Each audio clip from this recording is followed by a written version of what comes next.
So many desires, or as many desires, so many blankets. Covering the radiance of the Spirit. We have to uncover to discover. We have to uncover, discover. We have to uncover, discover.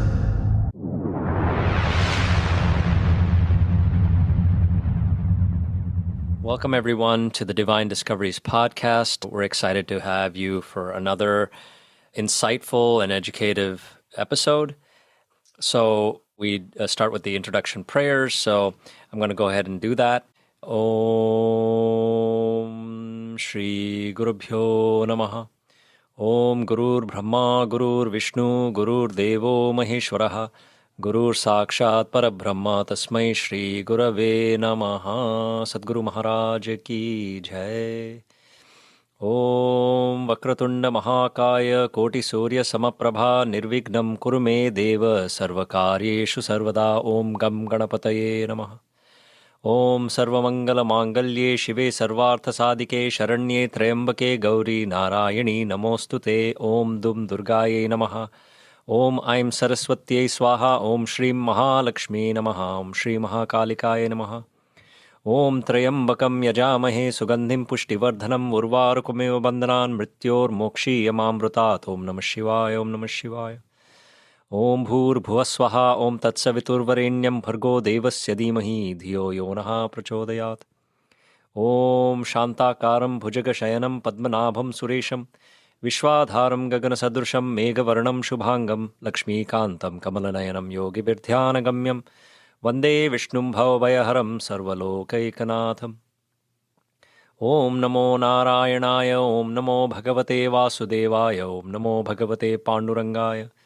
Om Apadamapahartaram Dataram Sarvasampadam Lokabhiramam Shriramam Bhuyo Bhuyo Namamiham. Shri Rama Jai Rama Jai Jai Rama. Shri Rama Jai Rama Jai Jai Rama. Shri Rama Jai Rama Jai Jai Rama.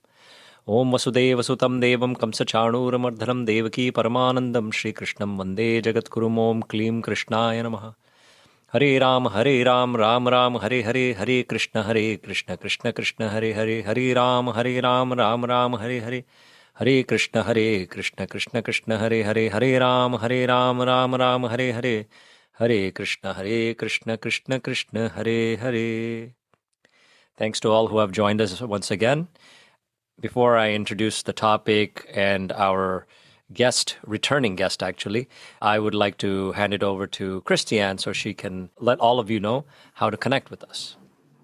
Thank you, Pratt. Hello, everyone. A special thank you to everyone who's been listening and supporting this podcast of ours, and also those people who've been engaging with us on social media. We love hearing from you. Our Facebook page is simply Divine Discoveries. On Instagram, we are divine_discoveries_108. Our WhatsApp channel is, if you search for Divine Discoveries, you'll find us on WhatsApp. And last but not least, we have our dedicated email address where we'd love to get your questions and comments. And that is simply divinediscoveries108@gmail.com. So thank you to all of our listeners and supporters. Thanks, Christiane, and thanks to all our listeners once again for always being so loyal and kindly spending your time listening to our episodes. So today we're going to actually continue as a part 2, if you will, of the discussion that we had on the 6 major schools of ancient Hinduism known as the Shad Darshanas. So the very last darshana, the one that's surviving today, much more than the others, is called Vedanta. And within Vedanta, there are so many schools and sub-schools. So we're going to learn about that. Or to explain all that to us, we have once again with us Professor B.N. Hebbar, who's so kind to join us once again. I would like to introduce our guest this evening, Professor Hebbar, whom we're privileged to welcome back for our second episode. Professor B.N. Hebbar has a PhD in religious studies from the University of Utrecht in the Netherlands, an honorary Doctor of Divinity, and a Doctor of Literature from the University of South Africa. He has taught world religions at George Washington University for over 3 decades and continues to do so. He is also the chair of Faculty Senate of Vivekananda Yoga University. He has authored many books and several articles in academic journals in his field. He is also the DC area liaison for the International Buddhist Association of America, the IBAA, which is an organization representing 15 Asian Buddhist nationalities in the USA. So a very warm welcome to you, Professor Hebbar, and thank you so much for joining us. Thank you, Christiane. Thank you very much. Thank you, Dr. Hebbar, once again for joining us. It's such a pleasure. So as we joined each other last time, where we talked about the Shadadarshanas and the six major ancient philosophies of Hinduism. Today we're going to speak about the latter of those that came chronologically was the Vedanta, and all the different schools or sub-schools that are within there. But I want to actually start off by asking you, because based on the research I was doing, there are three major source texts that these scholars of Vedanta were largely studying, dissecting, and writing their commentaries or bhashyas on. And I came across this term called Prasthanatrayi. So that consists, I believe, of the Upanishads, of the Bhagavad Gita, and the Brahma Sutras. So many people have obviously heard of the Upanishads, may not have read them or studied them at all. Bhagavad Gita is very commonly known and something that most, Hindus would have in their home somewhere. So that brought a question in my mind about the Brahma Sutras. What type of knowledge is to be gained from the Brahma Sutras? What does it consist of? Yeah, sure. See, all of the systems of thought within Hinduism that we talked about previously, all of them have their own sutras. So there's the Nyaya Sutra, the Vaisheshika Sutra, Sankhya Sutra, Mimamsa Sutra, and so on. So Vedanta has to have its own sutras. So that's what the Brahma Sutras deal with. It is all of these sutras in all the systems, including the Vedanta, they are nothing but aphorisms that are meant to be in the ancient or were meant to be in the ancient world, mnemonic devices for the students to then regurgitate the commentary that the teacher taught them. The aphorisms in themselves make very little sense. They cannot be understood without a commentary. For instance, let me give you two examples. Athato Brahma Jigyasa. Now we begin the study of Brahman. Even the word Brahman has interpretations, but let's leave it at that. Then, better example, at least that's halfway discernible in the sense now we begin the study of Brahman. But the third one, let me give you an example of Shastra Yonitvat. I believe, is the third sutra. First of all, the Brahma Sutras contain 555 aphorisms or sutras. So you need to know the structure first, and I'll come back to that. So these 555 aphorisms are then divided into 4 adhyayas or chapters. Okay, they're spread across 4 adhyayas. Each of those 4 chapters has got 4 sections or 4 padas. Okay, so you talk about the first adhyaya, the first pada, first adhyaya, second pada, and so on and so forth. So, and each of the padas then contain a given number of adhikaranas, which are really sections, topically related sections. That's what they are. And while there is no disagreement among the philosophers of the various schools of Vedanta in regards to how many aphorisms are there, how many chapters or adhyayas are there, or how many padas or sections there's absolutely no dispute. Is a question of the arrangement of the adhikaranas within that. There, the schools of Vedanta differ, particularly the 3 major schools of Vedanta, the Advaita, Shankara, the Vishishtadvaita of Ramanuja and the Dvaita of Mantra. Okay, so there are three main schools. So in the third, the first adhyaya, first pada, third sutra says Shastriyonitvat. Literally, what it means is its sources from the scriptures. Doesn't make any sense from the scriptures. That's why it needs a commentary. So all of these sutras are of a very similar nature. So it is much more susceptible, and actually is the only way to know and understand the Brahma Sutra is by commentaries by the acharyas.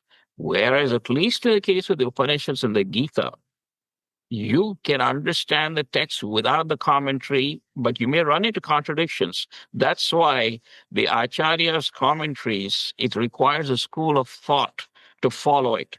Otherwise, they are like, sort of like, if I may give you the analogy of cabin men sitting there in the railway tracks, they put you in the right direction. So, of course, you have to be committed to one particular school of thought, and then you can see that it's consistently followed through accordingly. So that is a good example of what the Brahma Sutras contain.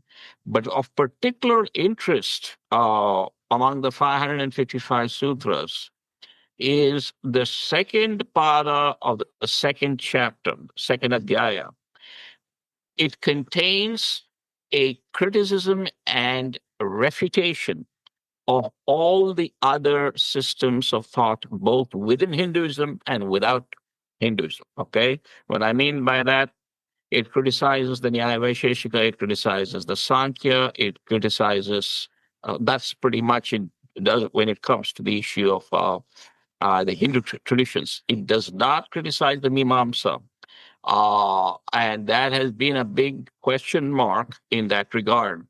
And that's where the whole thing comes up, that Mimamsa is the Karma Kanda and this is the Jnana Kanda, but Mimamsa themselves will not agree with that classification. But anyway, leaving that aside, you have then, of course, criticism of Jainism and criticism of four types or four schools of Buddhism in there. So the Brahma Sutras, from a scholarly perspective,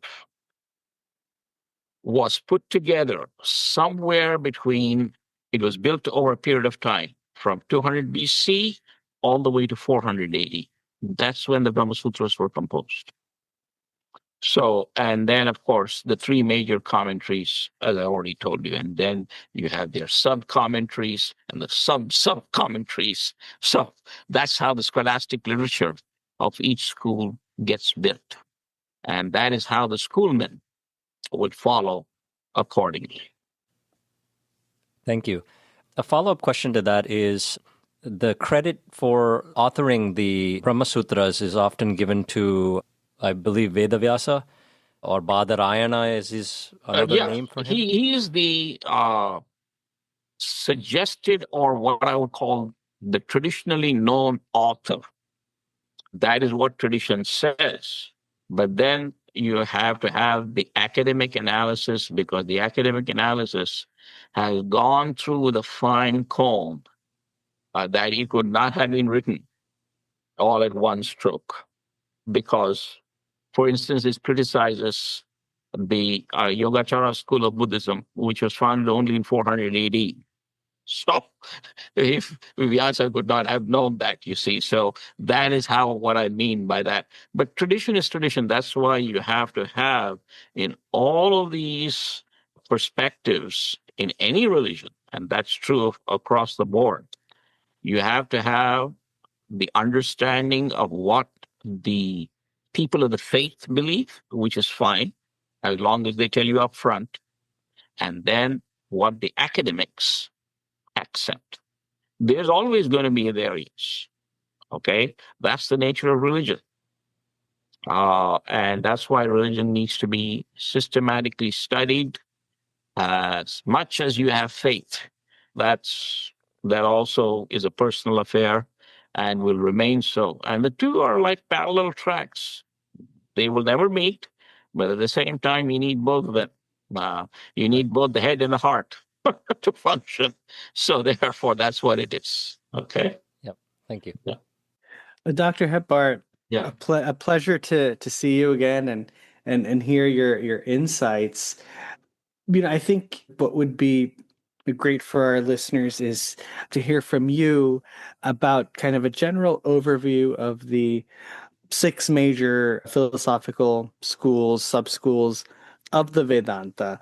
And actually, even clarification on that we often hear about 6 schools, but, if there are any more than that, let us know about that. And I would also just ask that about these philosophies, what did they expound specifically about the relationship of Brahman and the Atma, or God Right. and the individual soul? Sure. So there are a total of 8. That's what it is. Okay. So let me give you, I already given you the first 3. So Shankara, Ramanuja, and Madhva. So those are the 3 principal schools. And then you have the school of Nimbaraka, which is called the Dvaita Advaita school. Nimbaraka lived between 1130 to 1200 Common Era. So he has written a commentary on that. And then in the 15th century, there was Vallabha. His school of thought is called the Shuddhadvaita school, and he wrote a commentary on the Brahma Sutras as well from the standpoint of his school. So that brings us to 5. Then the 6th school is the school of Chaitanya. Chaitanya himself was not a scholastic. He did not write any commentaries on any of the sacred texts. But one of his schoolmen, by the name of Baladev Vidyabhushana, wrote a commentary on the Brahma Sutras, and that Vedanticized that particular school.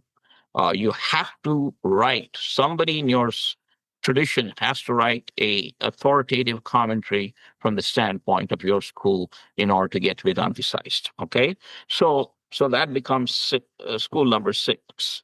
School number 7 is the Shivadvaita school of Srikanta, and he wrote a commentary from the standpoint of his school, his tradition. It was a school of Shaivism. And then the 8th school was the Virashaiva school. And that commentary was written by one Sripati Pandita. And he wrote a commentary by the name of Srikara Bhashya. So therefore, he wrote from the perspective of his school. All right, so you got yourself 8 schools in that regard. With the exception of Shankara, they are either the schools of Vaishnavism, 5 of them, and then you have the school of 2 schools of Shaivism. Okay, so that brings us all to 8. So everything is accounted for in that regard. So in terms of what the Vedanta traditions deal with is essentially this. Like all the other non-Vedantic systems of Hindu thought, you have to expound your views on 6 areas of philosophical investigation. And that is the doctrine of knowledge, the doctrine of reality, the doctrine of God, the doctrine of the universe, the doctrine of the soul, number 5, and the methodology and the condition of the soul in salvation, which is referred to as soteriology. So these 6, they are the Sanskrit names. I mean, why am I giving English names, you might say? And there are Sanskrit names. For instance, epistemology is called Pramana Vichara Shastra. And the theology is called Ishvara Vichara Shastra, and so on. So those are the Sanskrit terms for those that are interested. So that is what they have to talk about. And differences of opinion among the schools of thought will differ in terms of all of these topics, from how many sources of knowledge they accept, to what is the nature of God, to what is the nature of the individual soul, to what is the methodology that one needs to pursue in terms of seeking salvation, whether it's the path of knowledge, the path of devotion, differences of opinion. Okay. Thank you, sir. And this leads me to kind of two more questions that dive a little deeper into the philosophical aspects of this. Last time we spoke, you did touch a little bit on how these schools view the creation of the universe. And I just wanted to ask, only if you're okay with it, sir, if you want to talk about the creation of the universe again in relation to, the question I just asked. Completely up to you. So that's one thing, No, and that's then fine. That's fine. and then just the other question I wanted to ask about the philosophy here is the paths to moksha, the paths to liberation. How do they differ across the various schools of Right. it? Sure. So, in terms of let's go to the creation or the cosmology question first, since you asked that. So, in the case of Shankara, the entire universe is nothing but a illusion.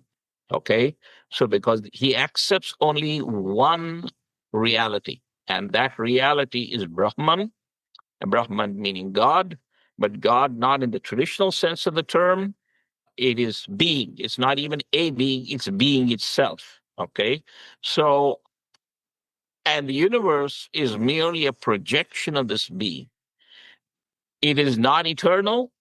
It is not, matter is not only not eternal, it is an illusion. Okay. It's Maya. So that is the viewpoint of Shankara.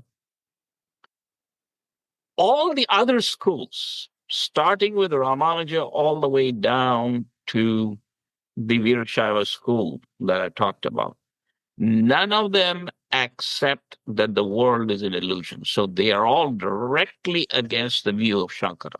They regard the world as real. In other words, matter is real. And even there are differences among the various schools of thought. We can't go over all the 8, but let's talk about the 3 principal schools, Ramanuja and Madhva, as in opposition to Shankara. What Ramanuja says is that there is nothing outside of God. Whatever exists within God. In other words, matter, space, time, everything is within God itself. Okay, so that is the viewpoint of Ramanuja. And in other words, just as the spider brings out its house, its web from its own being, similarly, God brings out the universe from his own being. There's nothing outside of God. Okay? In other words, matter and souls, which are the 2 most important things besides God, constitute the body of God. So what we refer to as God in reality is really the will of God. So they form a sacred, inseparable triad, according to Ramanuja. And since matter and souls form the body of God, they are together with God, co-eternal with him. God did not create matter. God did not create the souls. They are co-eternal with him. Okay? So, but they are dependent on him. So that's also important, okay, to know. All right, metaphysically dependent. So God is both the efficient and the material cause of the universe. What do I mean by efficient and material cause? Let's take a very simple example of a wooden table. The wooden table is a product, it's an effect. And a minimum of 3 causes are needed for that effect to come into being. One is the efficient cause. What is the efficient cause in the case of the wooden table? The carpenter, who puts his effort in order to make that table. Okay? So that's your efficient cause. If you want the Sanskrit for it, it's called nimitta karana. Okay?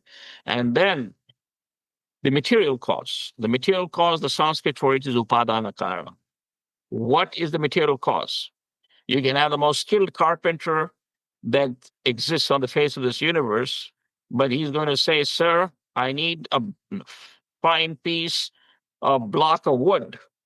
teak wood, rosewood, whatever wood that you want to give me, and then the table is going to get made. Otherwise, you'll be looking at my face and I'll be looking at your face, and the table is not going to happen. So therefore, the material cause is the wood.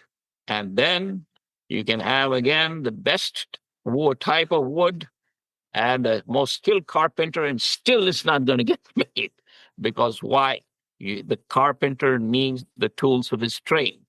He needs a chisel, he needs a saw, he needs a carpenter's plane, whatever, and then the table comes into being. Okay, he crafts it. Similarly, in this case, God is both the material as well as the efficient cause of the universe, says Ramanuja, because there is nothing outside of God. Whatever exists within God. Just as a spider was both the efficient cause as well as the material cause for the web to come into being.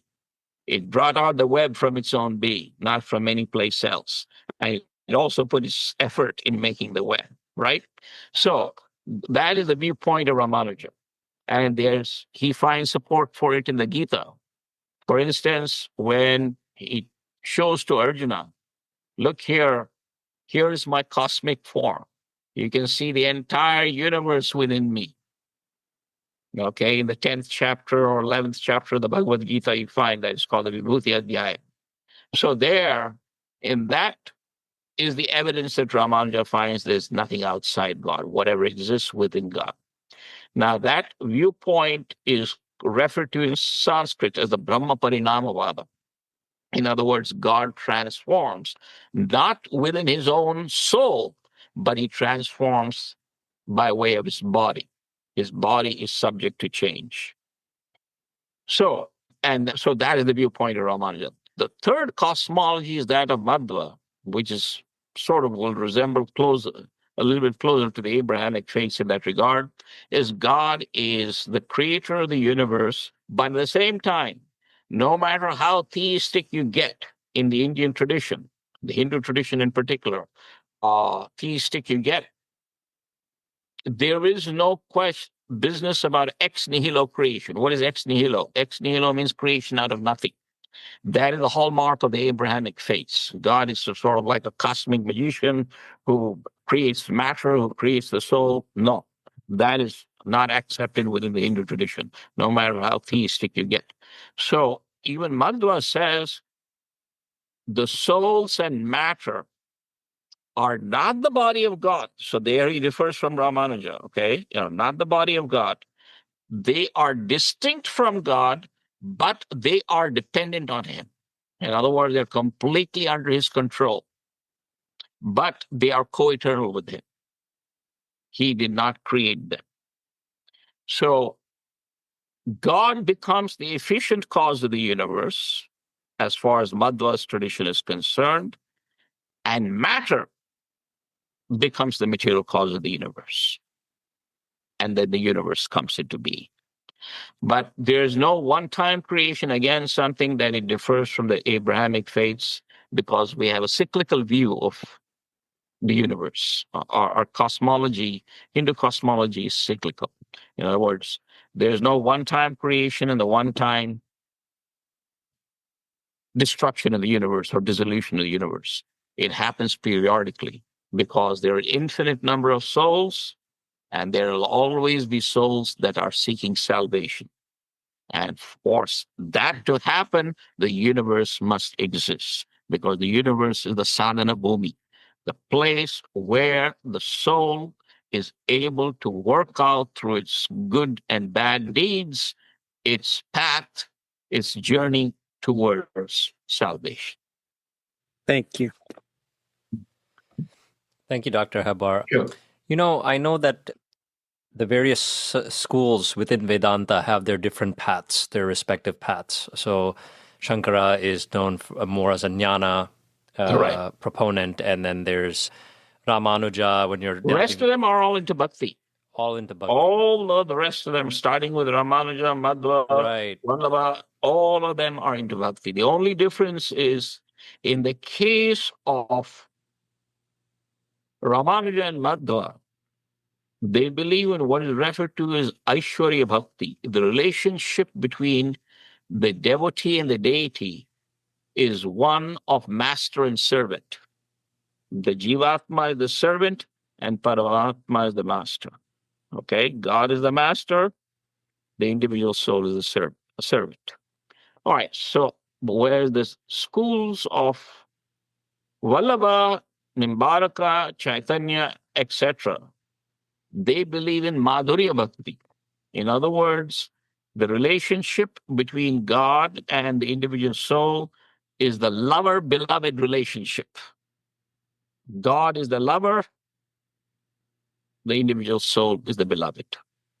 So that is the big difference between the two types of bhaktis. But Right. both are very much into bhakti's top of the line as far as their methodologies of sadhana are concerned. Right. But, it's interesting that when you read a little bit about these scholars and their works, their literary works, you see that Shankara, who many portray as this great proponent of jnana yoga and really not much into bhakti, but he's got some literary works like Bhaja Govindam. There's an element of bhakti even in his philosophy. Sure, yeah, And because you see, bhakti is not something that is disregarded. It is called a lower level or lower type of sadhana when compared to jnana. The, ultimately, what is the clincher that gets you into salvation? That's the key question. And Shankara says ultimately it's jnana, where all the others would say it's bhakti. So Thank you. neither is discounting. Ramanuja did not say, forget jnana, don't even touch Right. it. He never said none of that, nor did Madhva. So they got rigorous scholastic traditions in all of these bhakti schools as well. So it's a question of which is the one that actually is the ultimate clincher, as I put it previously. Yeah. Correct.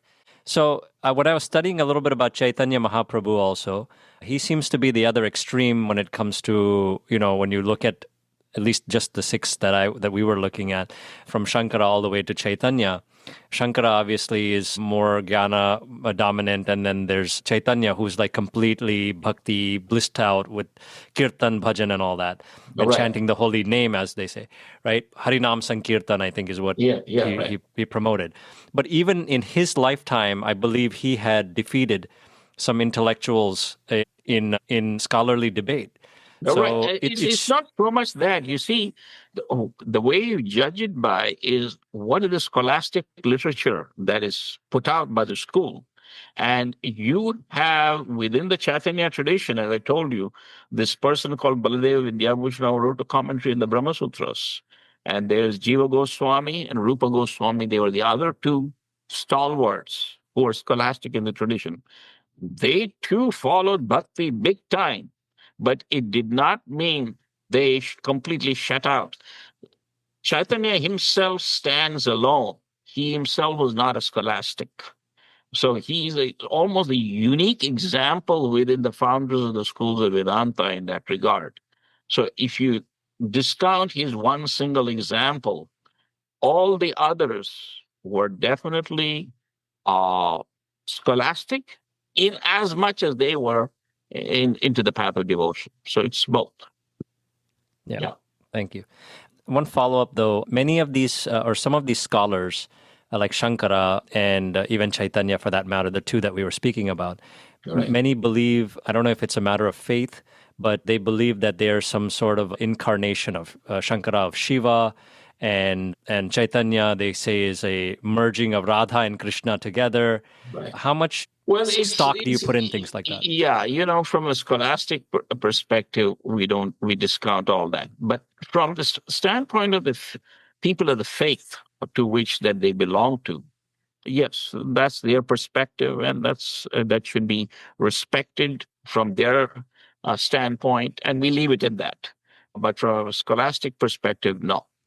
This is just what you would call a aggrandizement, a pious aggrandizement of the founder of that school, and there's nothing wrong with it. We have no objections to that, but we just say that's their faith and pretty much leave it at that. We don't criticize, none of that. And it's not necessary to do so. Agreed. Thank you. Yeah. Okay, can I ask a question, Dr. Hebbar? Sort Yeah, of going please do. in a little bit of a different direction, a little bit of a more Right, sure. practical direction. So my question for you is, what did the Vedanta scholars say about the concept of seeking out a qualified guru for guidance on the practical application of these philosophies? See, what in each of these traditions, they especially, this is true of the Vedanta, what the founders of these six schools, since we're talking in the EGs of the six schools, they left behind institutional establishments. In other words, there were monasteries, they were chaired apostolic teachers who then carried on the tradition from generation to generation. So you don't have to go looking for a guru as such. You have to go to the current apostles of this school, in other words, those who hold the chair of pontifical authority, and then you study the texts with them, or the pundits or the scholars of their particular mata. Mata is the term that is used for a monastic institution. So each of these schools has those institutional establishments, and all that one has to do, because the purpose of an institutional establishment, a monastic establishment in all of the traditions of Vedanta is a threefold purpose. In Sanskrit, it neatly comes down to three words: achara, vichara, prachara. Achara means their purpose is to maintain tradition as it was then, founded and handed down without any kind of deletions or augmentations from generation to generation. It's kept exactly as it was. So that's your achara. Then the vichara. So that takes care of the practical side of the tradition. The vichara is the philosophical tradition. You either augment and adjust, because remember, these traditions argued with each other, and they do so even to this day. You have schoolmen who engage in debates over these issues that I talked about. So they are scholastically trained in the literature of that school, and they know how to argue and how to dispute. So therefore, it is from those scholars that you learn the philosophical doctrines of that tradition. So that's your vichara. And the prachara is that the third purpose of which the monastic institutions were founded was to preach the tradition. So that has gone down a little bit because Hinduism, in its general mosaic, historically speaking, has never sought converts. It is just not in the blood of the Hindu. So therefore, when it means prachara, is literally meaning to keep or maintain the people or the parishioners that you have within the fold, the flock within the fold, so to speak. So that is the way. So if one wants to study these traditions, unless you are a complete outsider to the tradition, there is always those institutions available for you to go and learn the doctrines of the faith and its practices in a very detailed way, if one so chooses to. Fascinating. Thank you, Dr. Hebbar. I had no idea, and this sounds very Abrahamic, if I may, very Judaic, particularly as the second point regarding debate, vigorous academic debate amongst the schools, and also your third mention of not having a tradition of seeking out converts. So very, very interesting. I'm learning a ton here. Thank you so much. Yeah, sure. So a follow-up, Dr. Hebbar, on that one. So you say that most of the Indian schools of philosophy do not promote blind faith. They want the people who are following them to fully imbibe and understand and feel like that's the way for them. Is that correct? Well, yeah, that's how it has been. And that's how even conversions within the faith are possible. I'm talking within the faith, okay? Like people from a particular school becoming a member of another school. That has happened. So, but not bringing in, at least actively, bringing in people from the outside of the tradition. That has not happened. Got it. I'm not talking about modern moments now. That's a different story. I'm talking about the traditional schools of Vedanta. Sure. But even when, say, one who leaves one of the philosophies and one of the traditions and goes to a different one, that is accepted also, right? Oh, yeah, that's accepted. Yeah. Okay. He's not an outcast. No. Okay. I mean, from his school, of course, they will be, but yeah, it's, you see, at that level, when they know that you have understood and your conversion is an intellectual conversion from one school of Hinduism to another, then the people respect you, because it's not that you went there for some emotional reason. You went there because you understood both the schools, and therefore the two schools that were involved, the school where you came from, the school where you're going to, and therefore the rest of them wouldn't even have probably the brains to figure out why he did what he did, because they would be so out of the ball game, so to speak. Because most people follow religion at the practical level rather than at the intellectual level. Very few do that. So even when these debates used to happen between the different, traditions, I think it was always a respectable way. There was no hostility, I would imagine. Maybe it was done in a very streamlined fashion. And remember, when we're talking just now of Vedanta. Imagine when the other schools of Hindu thought existed, namely the Nyaya, Vaisheshika, Sankhya Yoga, and Mimamsa. And not only that, Jainism and Buddhism thrown in, okay, which are not Hindu traditions. It was a grand, scholastic tradition in which people reveled. Even kings and emperors would welcome such debates. And some of these kings who were learned enough would actually not only patronize these debates, they enjoyed these debates because they themselves were learned. And in fact, this is not something that's new or medieval. It's ancient, because you find this in the Brihadaranyaka Upanishad, when King Janaka, who was a monarch, enjoyed the debate between Yajnavalkya and his rivals. In fact, he participated in those debates himself.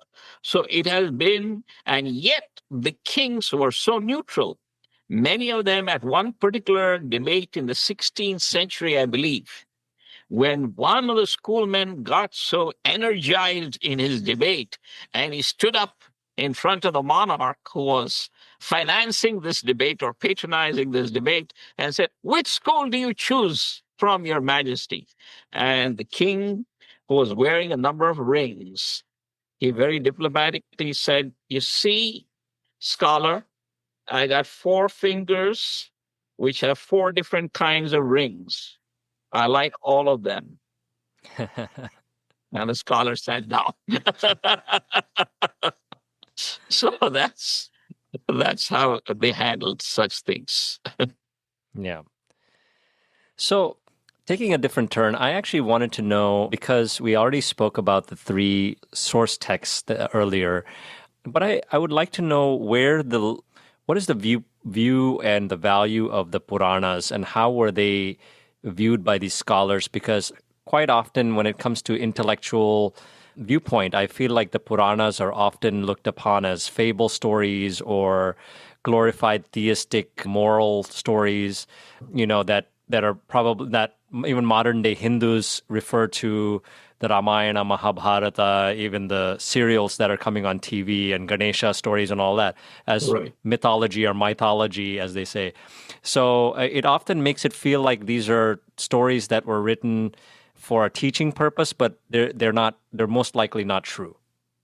Right. Or did I not mean, happen. from Shankara's standpoint, that would be absolutely right. But in the standpoint of the and other Madhva traditions and other traditions, they would regard, depending, because in the case of those other traditions besides Shankara, they were essentially, tied into one theological viewpoint. Namely, they were either the followers of Vishnu or Shiva, as the case may be, right?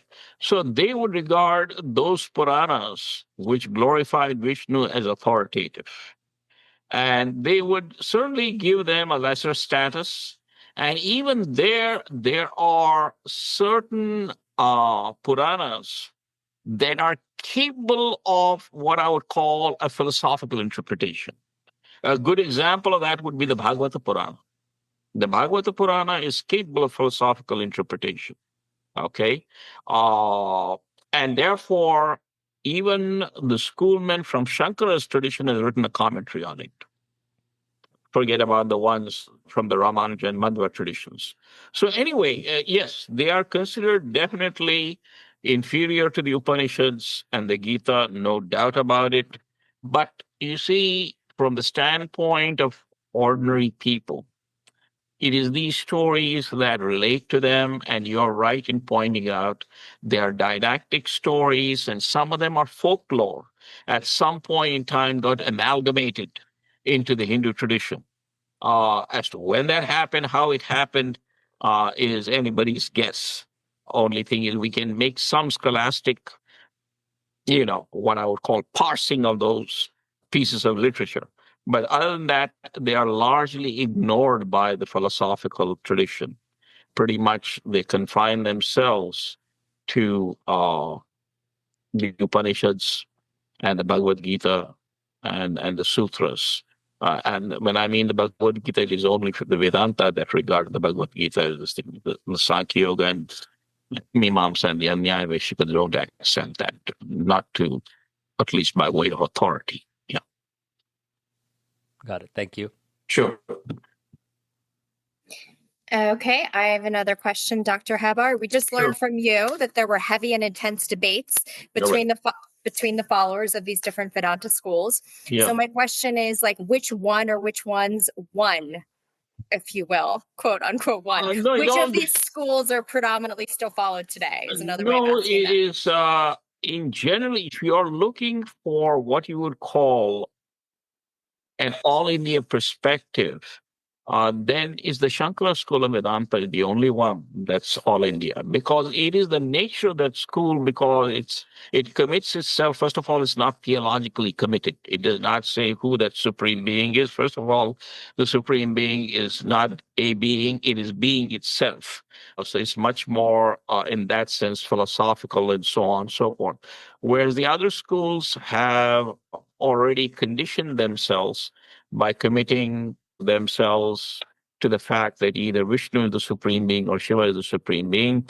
And therefore, then you have a little bit of what I would call limited perspective. They operated mostly in certain geographical areas.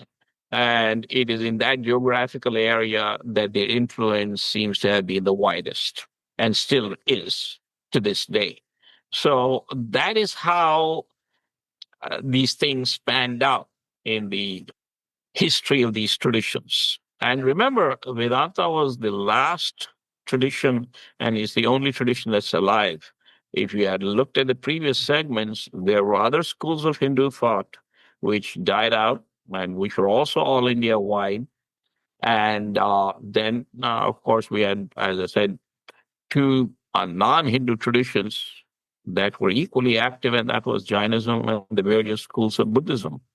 And of course, Jainism still remains, and it's a non theistic tradition that survives in India to this day. And Buddhism, of course, exited out of India and became the great religion of all of the East Asian peoples, both North and Southeast Asia. So, so that's how it historically panned out. Very interesting. Well, fascinating academic discussion. I'd like to get a little personal, though, since we have you here on this forum. And I wanted to ask if there's any of the Vedanta philosophies or other religions, philosophies, Jainism, Buddhism, etc., that you feel like you personally connect with the most, and why? In a certain sense, yes, I do have this connection with Buddhism, no doubt about that, because I serve on this thing, the organizational as the PCA, but also within the Hindu traditions, there's something to marvel in these traditions because there was a scholastic element that you begin to admire. And like the kings of old, you begin to enjoy the debates for its own sake without taking any sides. And the more you delve into these traditions, you begin to like all of them and say each one of them has something to give and has contributed something major. And this is the kind of attitude that I take as a scholar of religion towards not only the dharmic faiths but also toward the Taoic faiths as well. Confucianism and Taoism and Shinto equally interest me as much as the dharmic traditions as well as the Abrahamic traditions. So I study all of them and have taught all of them for many years. So I'm equally aware of what they are all trying to say, and you appreciate things from its own perspective and within its own aegis.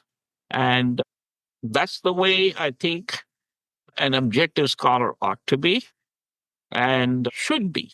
Otherwise, the moment you take a particular perspective, then you become a schoolman or a propagandist for that particular tradition, and the dharmic and Taoic faiths were never that way. I mean, they had their perspectives, no doubt, but it was always a question of live and let live. And that has been the attitude. And that is what I admire most of those traditions. Wonderful, fascinating. When there's so much good stuff, it's hard to pick just one. I get that for sure. Thank you. Thank you for sharing some of yourself tonight with us as well. Right. Well, thank you. So we actually have come to the end of the questions that we had prepared for you, Dr. Hebbar. So if there's anything from your perspective that you would like to bring out today, since we're speaking about Vedanta, in an introductory manner anyway, if there's anything that you would like to bring out that we have not discussed today, something unique about any of the schools or collectively about all of them, please do so, because... No, there's nothing extra to add. I mean, I would urge anybody who'd read the Upanishads or the Bhagavad Gita at least to read the commentaries from at least the three major schools of Vedanta when you read the text. And then you begin to appreciate how much scholasticism there is and how to understand these texts in a proper way. Otherwise, you'll run yourself into contradictions as you read them, and you'll have more questions than you'll have answers, because it would be like almost a kid being given a 10th grade textbook when you're just 5 years old and just figure it out. That's not going to go anywhere too much, right? So similarly, you need some kind of guide. And the best way is to look at it from a particular standpoint or all the three standpoints. At least I'm just giving you an example. Bhagavad Gita is about as easy as it can get, because it's the reason why people go to the Bhagavad Gita more than any other text is because it is philosophy presented in the context of mythology.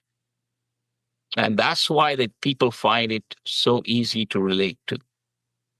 They know which particular text it comes from and what is the mythological and storyline context in which the Bhagavad Gita came from. So they're already well situated there, and then it presents to them a kind of a understandable philosophical jargon, which they can slowly begin to familiarize themselves.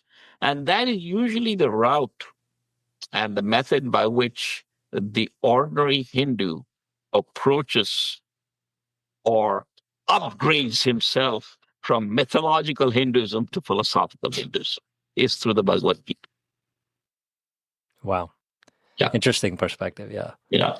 I did want to ask, something came to mind, which was the fact that, we know a decent amount about the basic understanding of what Advaita is preaching, what is Vishishta Advaita of Ramanuja and Dvaita of Madhva. Correct. So you also listed the other three. You said the founders, Nimbaraka, Vallabha, and Chaitanya, and then the other two that you mentioned that we weren't thinking about. Could you tell us just briefly, because it seems as if I didn't read too deeply into the other five, but it seems as if some of them they seem like they're related a little bit to the top three in some Correct. manner or another. I mean, Are the they offshoots? variations are very slight.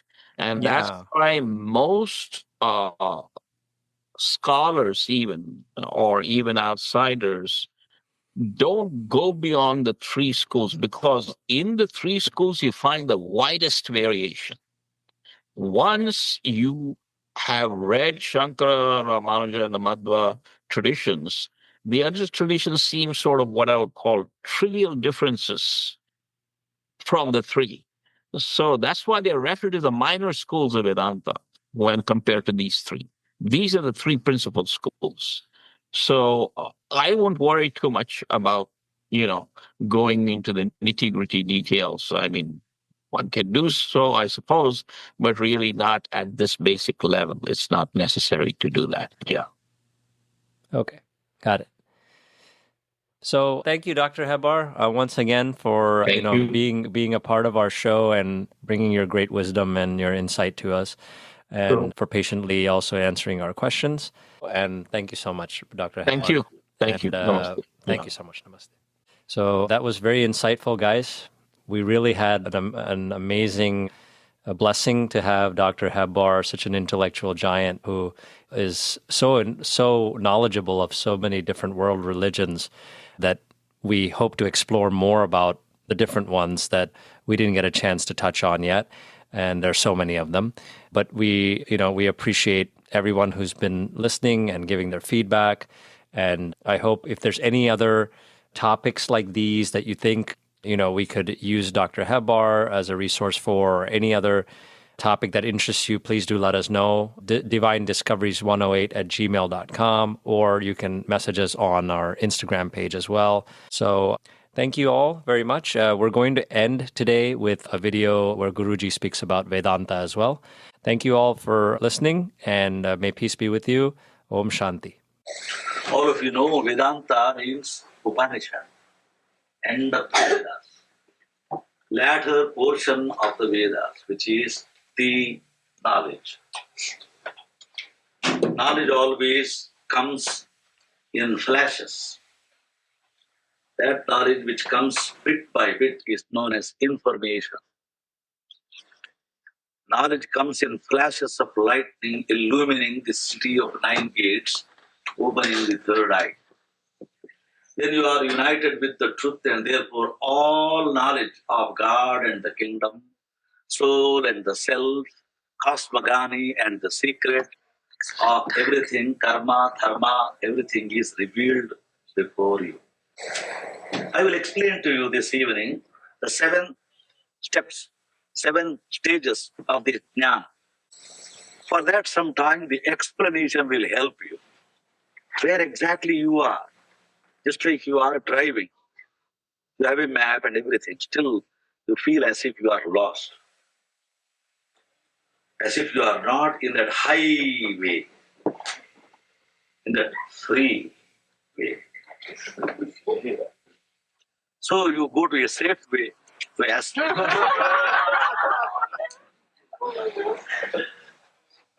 Like that, sometimes in the great sadhana, you need explanation where you are. Let us discuss that.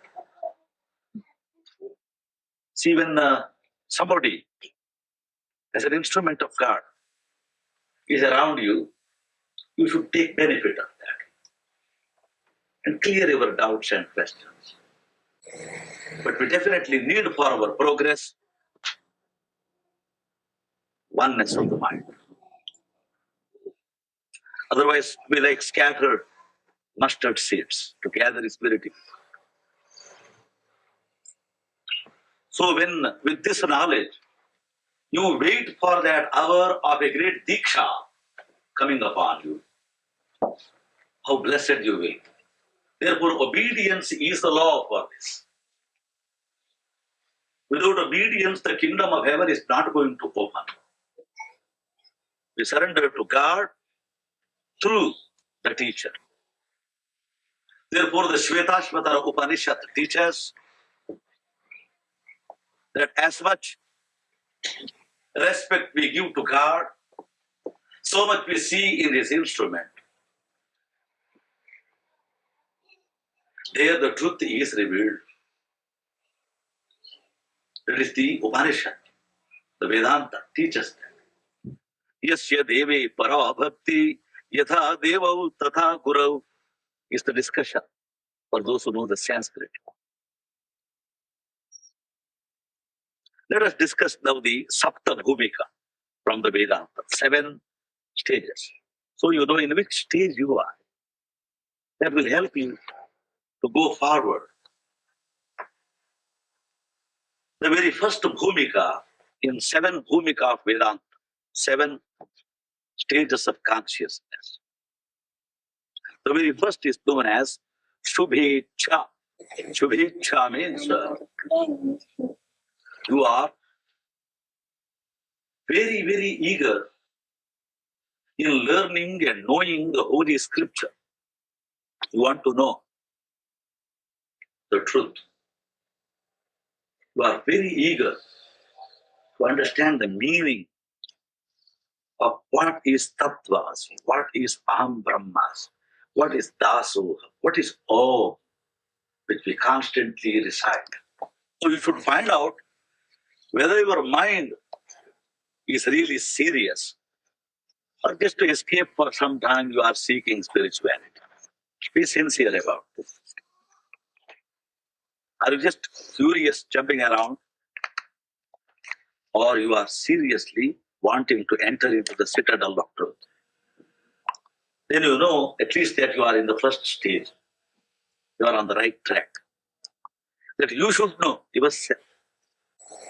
And the second stage is known as Vicharana. Vicharana means now you would like to just sit for a few minutes. In your meditation, you would like to use this light of discrimination which the Guru gave. Who am I? Is this body I am? Or I am something else? That vichara comes to you, feel there is something in you which is separate from body, mind, and all the sheets. You feel that and you want to search that.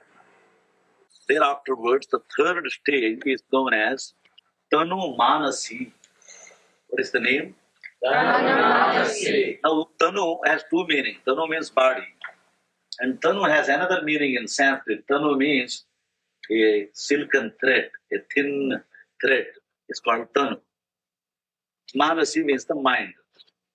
So when the mind is made very, very, very, very thin, how do we make the mind very thin? By having less and less and less desires. Less and less selfishness. More the desires, more the selfishness, the mind. Mind will also have overweight, just like the body.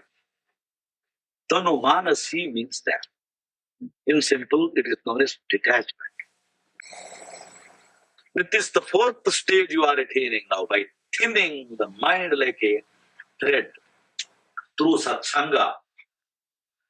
this asanga bhavana, this detachment takes place. Then the test is something happens to you or something happens to someone. Even though you are merciful and compassionate, you will not be much disturbed. Your peace will not be much disturbed because you know that Atman or the spirit is immortal. Such a knowledge will be there. You will not be having a hard heart. You are very compassionate and merciful in consoling people in pain, but there is a great joke for you. You are going to tell them, hey, this is a drama. So the death, disease, change, etc. happening to the body. In the fifth stage of this Jnana Bhumika, you will know this is a drama. As soon as the screen falls, this dead boy immediately gets up and runs to have a smoke or to drink a cup of coffee. You know that. He also knows that. And everyone just cries for the sake of drama as a joy. Same thing with disease, death, everything happening to the body. You will reach that stage of consciousness within you called Asam Shakti. When you reach that, the fifth stage, there, complete detachment. From this is dream, this is Maya, from that stage, maybe you reach a stage of complete detachment.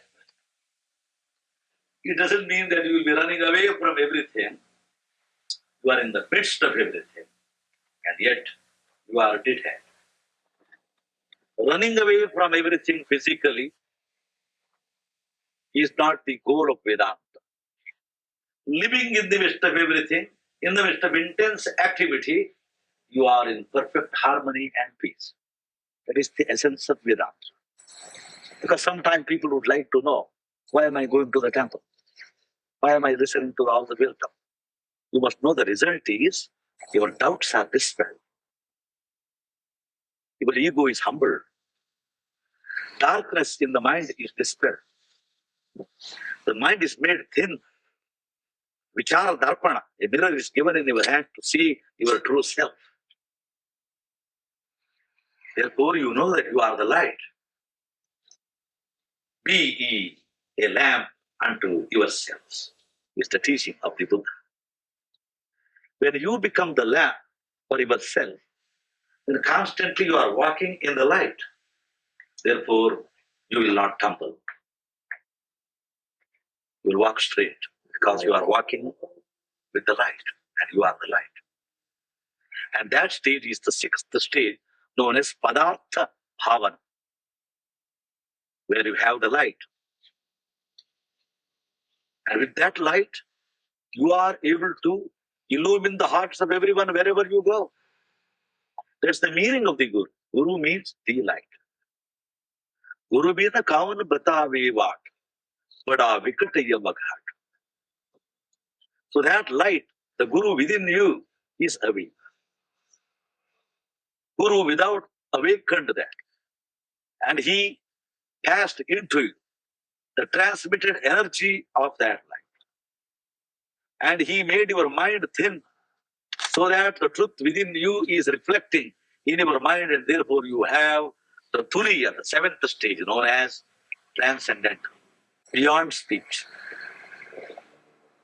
There the knowledge, knower and the known, lover, beloved and the love, meditator, meditation and object of meditation have become one and the same.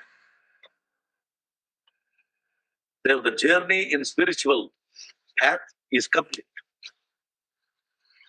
Now you are a jnani, you are triguna atir, beyond the trigunas. Suppose we could not go through all these intricate study of the Vedas and Sapta Bhumikas, etc.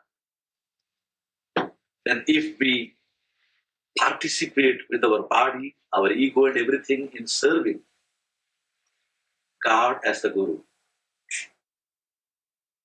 in serving the work, the mission, the truth, through the needy, through the poor, the same love, then we have that illumination.